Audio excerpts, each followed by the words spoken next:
బంగారాన్ని విడిపించి ఆ రోజు ఆన్లైన్ రేటుకే మేము కొంటాం. Sharma gold company. నమస్కారం, నేను మీ జాహ్నవి. మనతో ఉన్నారు ప్రముఖ జ్యోతిష్య వాస్తు పండితులు, ప్రముఖ ఆధ్యాత్మికవేత్త, లలిత ఉపాసకులు బ్రహ్మశ్రీ నానాజీ పట్నాయక్ గురువు గారు.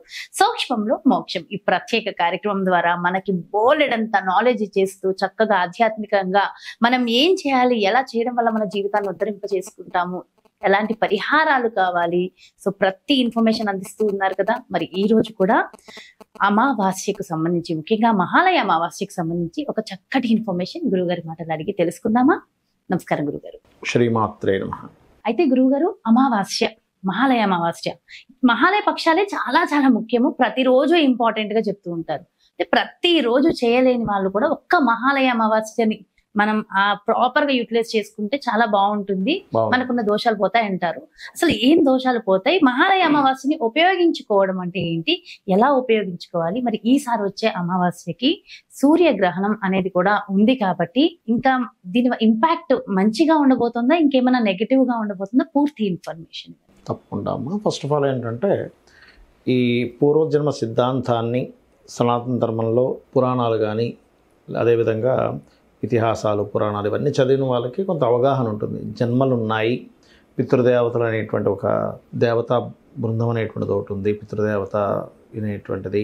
ఈ యొక్క జీవి మరలా మరణించిన తర్వాత ఇంకో దగ్గర జన్మ ఎత్తడం జరుగుతుంది. ఇవన్నీ మనం వింటుంటాం, కానీ కంప్లీట్గా మీరు దాని మీద బిలీవ్, అది నిజమో అని చెప్పి నమ్మడానికి కొంత టైం పడుతుంది. మహర్షులు మనకి ఎప్పుడో చెప్పారు, అనేక పురాణాలు, గరుడ పురాణంలో కానీ ఇట్లాంటి వాటిలో. అయితే ఈ మధ్య కూడా నేను మార్నింగ్ కూడా ఒక వీడియో చూశాను, వేరే కంట్రీస్లో వాటి మీద రీసెర్చ్ చేసి ఎస్ ఉన్నాయని చెప్పని చెప్పడం జరిగింది.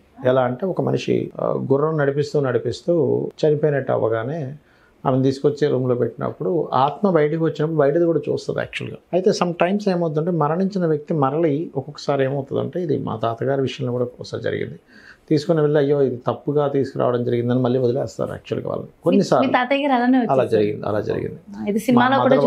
మా మదర్ వాళ్ళ ఫాదర్. అయితే అలా ఎప్పుడైనా కొన్నిసార్లు ఇది ఉమా సంహిత పార్వతీ పరమేశ్వరుల సంవాదంలో కూడా చెప్తాడు ఒకసారి, పార్వతీదేవికి పరమేశ్వరుడు ఒక్కొక్కసారి ఇలా కూడా జరుగుతుంటాయి మళ్ళీ అని.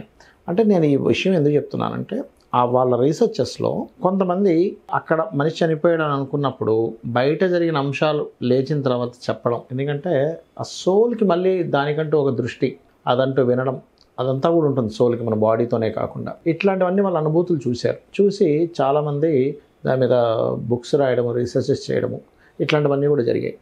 అంటే ఎప్పుడో మన వాళ్ళు చెప్పారు, ఒక జన్మ అనేటువంటిది ఉంది, ఆత్మ అనేటువంటిది ఉంది, ఆత్మ మరొక జన్మ తీసుకుంటుంది, పితృదేవతలు అనేటువంటిది ఒక వ్యవస్థ అనేటువంటిది ఒకటి ఉంది మనకి. అంటే ఇవన్నీ నీకు చనిపోయిన తర్వాత నువ్వు బ్రతుకున్నంత కాలము నమ్మకుండా ఇవేమీ లేవు అని ట్రాష్ అనుకొని, చనిపోయిన తర్వాత ఆ యమబట్లు వచ్చి 3 బట్లు వస్తారట తీసుకెళ్ళేటప్పుడు, అప్పుడు నువ్వు రియలైజ్ అయితే చేసేది ఏమీ లేదు, అంతే, ఏమీ లేదు, ఇంకా శరీరమే లేదు కదా మనం చేయడానికి. ఎందుకంటే నువ్వు ట్రాష్ అనుకుని పెట్టట్లేదు, గుర్తుపెట్టుకోండి. దాని తర్వాత నీ పిల్లడికి తెలియదు ఆ విషయం.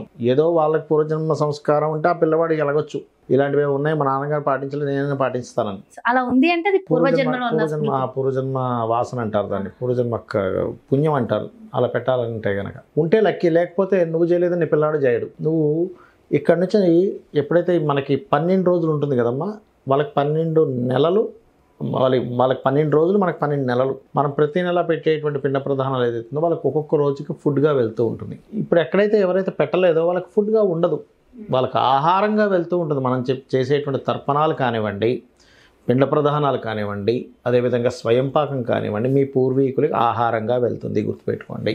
ఈ ఆహారం ఏ రకాలుగా వెళ్తుందంటే, నువ్వు అనొచ్చు ఏమండి మా తాతగారు చాలా భక్తిపరులు అండి, ఆయన అసలు మళ్ళీ ఇంకో జన్మ ఎత్తే ఛాన్సే లేదు, దేవలోకానికి వెళ్ళిపోయి ఉంటారు అంటే అక్కడికి అమృతంగా వెళ్తున్నాడు వెళ్ళిపెట్టే పిండం.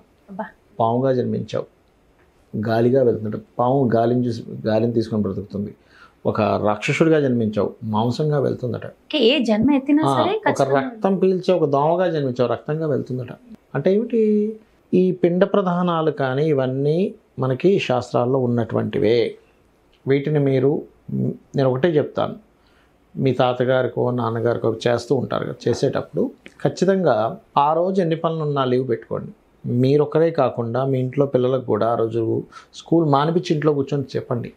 ఎందుకంటే మనం ఏదో చేసుకుంటూ వెళ్ళిపోతే ఆ పిల్లవాడు ఎప్పుడూ చూడ్డు, స్కూల్కి వెళ్ళిపోతాడు. పెద్ద అయిన తర్వాత తల్లిలో ఎవరో చెప్పింది, అరే ఇట్లా ఉంటారంటే what is this, I don't know. చిన్నప్పటి నుంచి కనుక కూర్చోబెట్టి, నాన్న ఈరోజు మీ తాతగారిది నేను పెడుతున్నాను చూడు, ఇలా ముగ్గురు ఉంటారు, నాన్న తాత ముత్తాత అనేటువంటి వాళ్ళ పేర్లు ఇవి, ఇలా పిండ ప్రదానాలు చేస్తాం, ఇలా పురోహితుడిని పిలుస్తాం, అతను ఇలా చేస్తారు, దీన్ని మళ్ళీ గైలు కూడా చేసే ఉంటాయి అని చెప్పడం జరుగుతూ ఉంటుంది. అలా చెప్పి మనం చేయించాలి. చాలా మంది పిల్లలు వద్దు ఇలాంటివి చూడకూడదు, వాళ్ళని ఉంచకూడదు అని చెప్పి తప్పమ్మో, పిల్లల్ని ఉంచాలి, వాళ్ళకి నేర్పించాలి. ఎక్కడ నేర్చుకుంటారు, ఎవరు చెప్తారు చెప్పండి? పిల్లలకి చెప్పాలి. అమావాస్య, మహాలయ అమావాస్య చాలా గొప్పది. ఇంకొంతమంది అయితే గయకి కూడా వెళ్తారు, ఆ రోజు గయ వెళ్తారు. గయాలో చేసే శ్రాద్ధం చాలా గొప్పదని చెప్తుంది శాస్త్రం.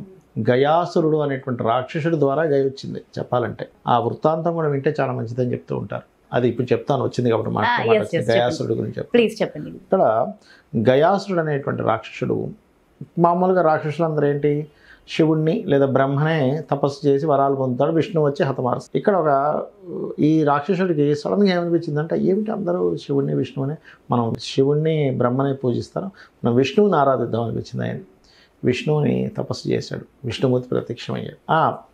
తపస్సు చేస్తే ప్రత్యక్షం అవ్వడు. అప్పుడే తపస్సు చేస్తుంటే తపోగ్నిని మిగతా దేవతలు తట్టుకోలేకపోతుంటారు. తట్టుకోలేక విష్ణువు దగ్గరికి వెళ్తారు వీళ్ళంతా.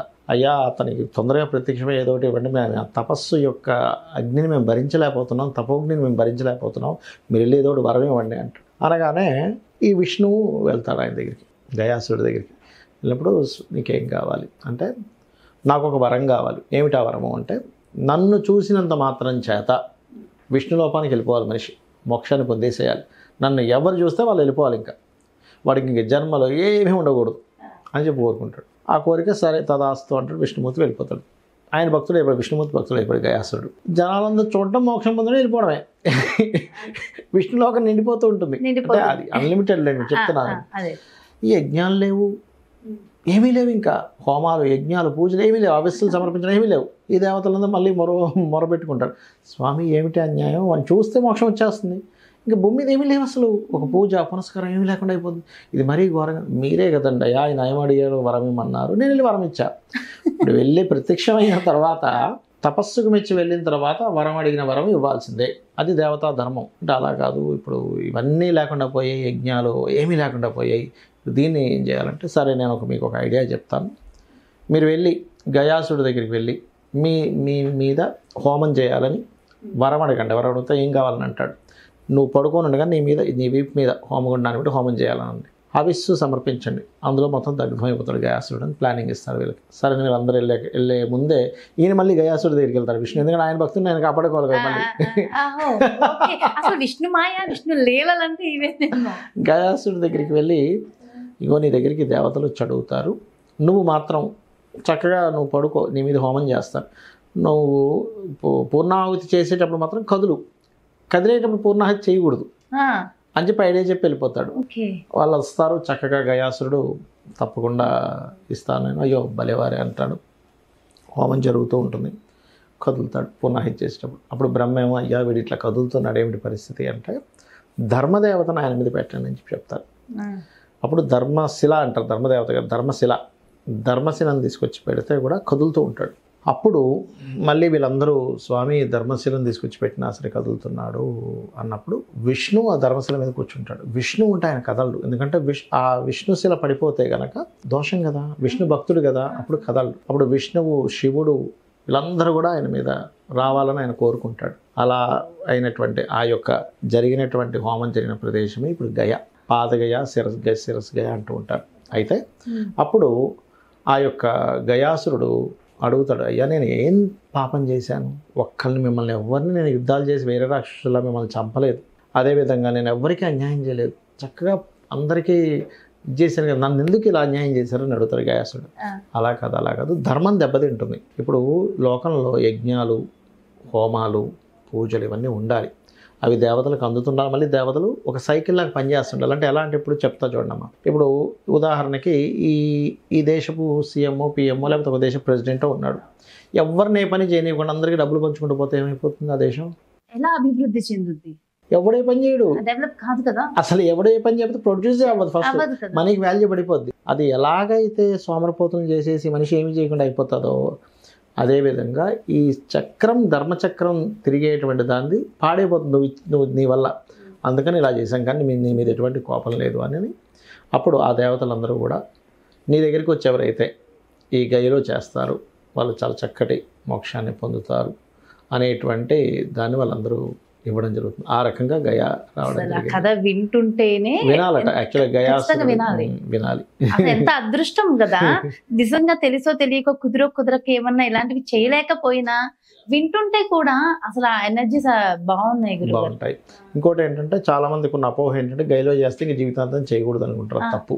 గైలో చేసాక కూడా చేయాలి, ప్రతి సంవత్సరం చేయాలి. సంవత్సరం చేస్తారు. అమావాస్యలకు స్వయం పాకం ఇస్తారు. ఇప్పుడు మనకు అమావాస్య రాబోతుంది. ఈ అమావాస్యకి ఇంకా గొప్ప విషయం ఏంటంటే గ్రహణం కూడా వచ్చింది. గొప్ప విషయమే. గ్రహణంకి ఎక్కువ పట్టు. మీరు ఇచ్చే దానం 100 రెట్లు పనిచేస్తుంది, మీరు చేసే మంత్రం 1000 రెట్లు పనిచేస్తుంది, ఇచ్చే తర్పణం కూడా 100 రెట్లు బ్రహ్మాండంగా పనిచేస్తుంది. సో అద్భుతమైన అదృష్టాన్ని పట్టించేటటువంటి యోగం మాట అయితే. అలాగే తర్పణాలు 11:45 నుంచి 12:45 1 గంట లోపల చేయండి తర్పణం మధ్యాహ్న సమయంలో. అదేవిధంగా రాత్రిపూట గ్రహణం ఉన్నందుకు మనకి లేకపోయినా, ఇండియాలో లేకపోయినా జపం చేసుకోవచ్చు. 9-13 గంటల స్టార్ట్ అయ్యి 3 గంటల చిల్లర వరకు ఉంటుంది. ఆ సమయంలో జపం చేసుకుంటే చాలా మంచిది, అందులో ఎటువంటి సందేహం లేదు.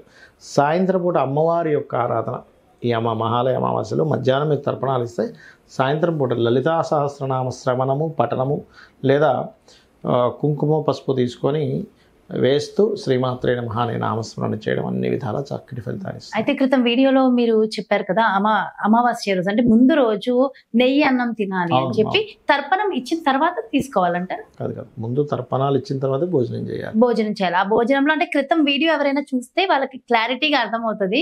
ఒక చిన్న పరిహారం కూడా చెప్పారు, అది కూడా అమావాస్య రోజే. సో ఒకవేళ చూడలేని వాళ్ళు ఉంటే ఆ వీడియోని కూడా ఒకసారి చూడండి, వీక్షించండి, ఇంకా క్లారిటీగా అర్థమవుతుంది. అమ్మవారి నవరాత్రుల గురించి చెప్పిన వీడియో అది. అమ్మవారి నవరాత్రుల గురించి సంబంధించిన వీడియో ఖచ్చితంగా వీక్షించండి. ఎందుకంటే ఇలాంటి పరిహారాలు తెలుసుకోవడము, నాలెడ్జ్ గెయిన్ చేసుకోవడం, మనకున్నటువంటి దోషాలను పోగొట్టుకోవడం చాలా ముఖ్యం.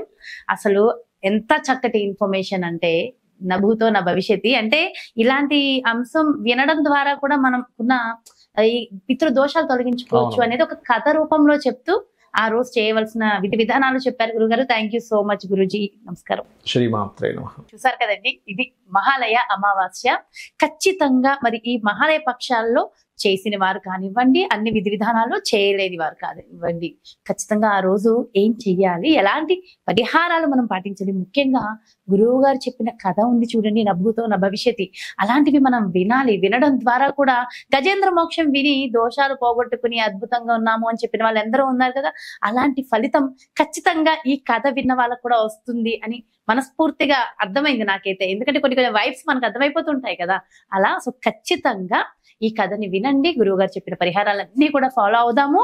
సో అందరం కూడా ఎప్పుడు ఆనందంగా ఉండే ప్రయత్నం చేద్దాం. మరో ప్రత్యేకమైన కార్యక్రమంతో మళ్ళీ మీ ముందుకు వచ్చేస్తాను. మరి అలాగే మనకున్నటువంటి జాతక కర్మలను తొలగించుకోవడం చాలా చాలా ముఖ్యం. మరి జాతక కర్మలు తొలగించుకోవాలంటే అసలు మన జాతకంలో ఏముంది, ఎలాంటి దోషాలని మనం పోగొట్టుకోవాలి, అసలు మన జాతకం ఏంటి ఫస్ట్ తెలియాలిగా.